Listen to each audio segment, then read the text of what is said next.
Hey, how you doing? This is John, and welcome to John's Long Box. It's time now for another What You're Reading segment inspired by Chuck Dixon's What You're Reading. So this is the comics that I've been reading since the last time I did a What You're Reading, and I admit I haven't been reading a lot of comics because I've been doing a lot of live chats and then going right to bed. So I gotta get more comics read. But anyway, this is by How Red Comics. This is Josh Howard's T-Bird and Throttle versus the Moon Man. I just fell in love with this comic. Oh my God, I loved it so much. I did something that I swore I was never going to do. I actually emailed Josh Howard, and then I commissioned some original artwork from him. And I was like, I can't go down that rabbit hole. And now I'm going down that rabbit hole, you know. But I absolutely loved it. So this, I got the original collection from, or the original comics from Alterna Comics. And then this is his own bound with some extra stuff in it. Really good, really good. I just can't recommend this enough. But it takes up the whole lip, so I will put this over here, and I will get the next comic in my pile, which is T-Bird and Throttle versus the Ape Men. So this was his follow-up from the Moon Men, the Ape Men. I'm detecting a little like B-movie horror, sci-fi vibe, and yes, and it's a lot of fun. You know, I just really love this. This is just pure fun. Whereas the Moon Man is like a redemption arc of a down on the luck superhero, you know, returns. This is just pure like superhero fun. I thought it was dynamite. What else am I reading? Oh, okay. This is Hall of Heroes Vortex number 6. I got this because I'm a completionist, and I got the Hall of Heroes Cyberfraud comics, Ethan Van Sciver's. I had to get them, and then I was like, yeah, I saw these.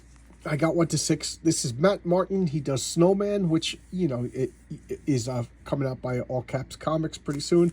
And I see the beginnings of Matt Martin's talent, but I'm going to have to say the writing was a little subpar. So, whatever. Of course, some Hellboy. If you've been following my channel for a while, you know I am a Hellboy fanatic. And I'm really loving these one-shots. You know, this is a whole complete story in one comic. So if you don't know anything about Hellboy, you could pick this up. It's a story. There's a reference to something else, but you get the story. It's like, you know, it's like, see Fantastic Four 62. There's something like that in there. And then this is, I got tricked because I normally only buy the A cover to a comic. You know, oh, speaking of which, I got to order my comics tonight. So anyway, that's a non sequitur.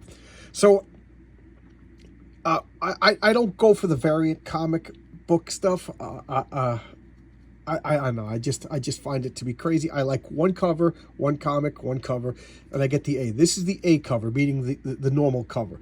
This was a B cover, and I think I just got the ball because I was doing it quick and I wasn't paying attention. This is Old Man Witter. Another one shot. I'm just loving these Hellboy one shots. A complete story. In you know, and it's set in the past, in one issue. I'm just loving it. So I had this in my back issue to read bin forever. I'm talking maybe 10 years or so, and I finally read it. You know, because Keith Giffen passed, and I was like, let me read it. I hated it. I absolutely hated it. I just hate, for the most part, funny comics are not funny. You know. Funny comic books are just not funny.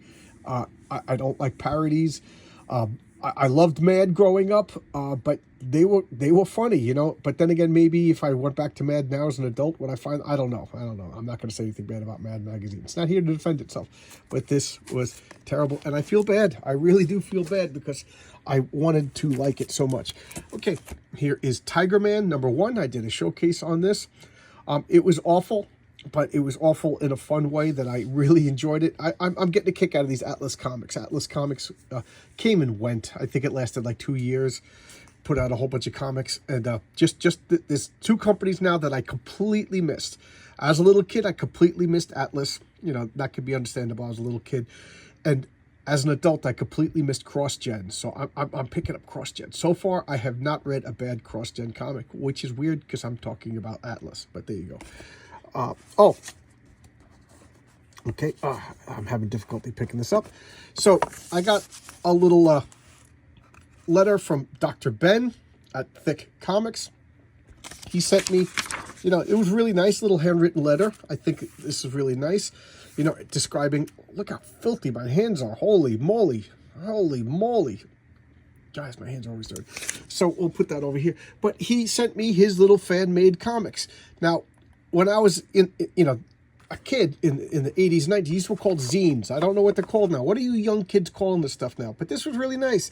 He, you know, I'm a little bit wary because sometimes people email me or DM me and ask for my address. They want to send me something. You know, you get a little nervous, you know.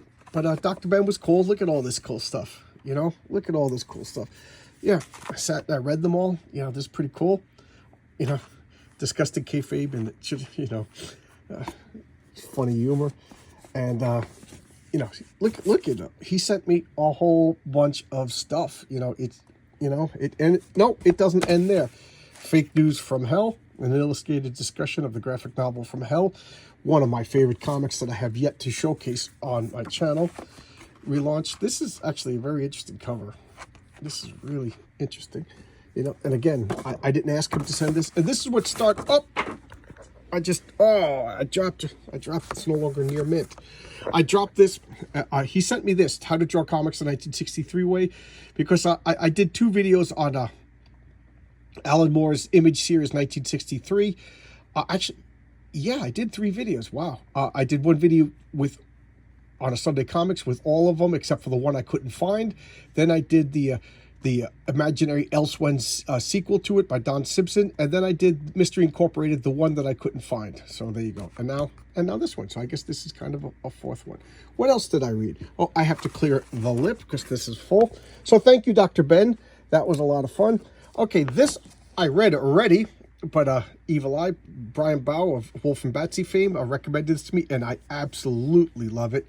It's a lot of fun by Richard Sala, you know, and just show you what a crazy person I am. I get the comic, and then I was like, oh, wow, I really like this artist. I want to contact him, see if he wants to come on my channel, and I find out that he's been dead for years before I even found out, and I got upset. I got sad, you know. I just found out about the guy, and then found out that he was dead, you know. Well. I got this, the Public Service Ditko package, because this is the first print, the first edition. I had the second edition, and I'm a crazy person. I fully admit that. I have to have first prints. I know it doesn't matter to some people, but it matters to a lunatic like me. What else? Oh, yeah, I think I showed this. This is Teenage Mutant Ninja Turtles number 8. It's a reprint, but it's a reprint with a blank cover, and then Dave Sim drew this. I was telling you that I called up Dave Sim, and I had asked him to come on my channel and have a live talk, and he was very nice. He answered the phone. He called me back. We talked. Then he called me back, and I was like, wow, this is really good. And we talked a few times, and I have to say, he was such a nice guy, but he does not want to do my channel. Nothing against me. He doesn't want to do anybody's channel. And then he sent me this drawing because he is a gentleman. What else do you want me to say? Oh, he also sent me this, Hellbot. This is, I get confused for a second, autographed by Dave Sim. Oh, here is more of big Dr. Ben's skinny comics, or thick comics, whatever it's called, fanzines, comic magazines, zines, whatever. I don't know what the cool kids call them, the all-knowing, all-seeing pizza. And it's all I could fit on the lip, and I don't want my comics to fall down. Oh, Abad Azad, which is tough to say. Unfortunately, this only lasted 3 issues, and I was loving this. And then I found out that there's 3 like hardcover, like half novel, half comics that expand on this. So you better believe I ordered number 1 because I'm a crazy person. So what is this? This is written by J.M. DeMatteis, and it's spoofing Wizard of Oz, Narnia, you know, all that stuff. Little girl lives in like a Oz type world, and you know, people from the modern day go there to find the missing brother. It's a lot of fun. Unfortunately, there was only 3 issues, but look at these covers. Now, full disclosure, J.M. DeMatteis was on my channel and taught me how to pronounce his name properly. So, I mean, I've had him on the channel because I'm a fanboy of him. So I invited him on, and he graciously came on. We had a wonderful talk. And this is Mike Ploog. Look at that, Ploog artwork. Oh my God, look at that. That is wonderful. For those of you who don't know what I'm talking about, Mike Ploog, you know, I think he became famous on the Werewolf by Nights by Marvel. Oh, and here's Mr. Incorporated, but I want to show the just wonderful artwork, you know. And then here's Mr. Incorporated. If you've been following my videos, you know I just couldn't find this. It was missing, so I found it and I did its own video for this. But there you go. That's what you're reading. All right, so that's I'm all caught up on what you're reading. Now I can put these comic books away. I kind of wait till the pile gets a little too big. But there you go. Thanks a lot. Bye bye.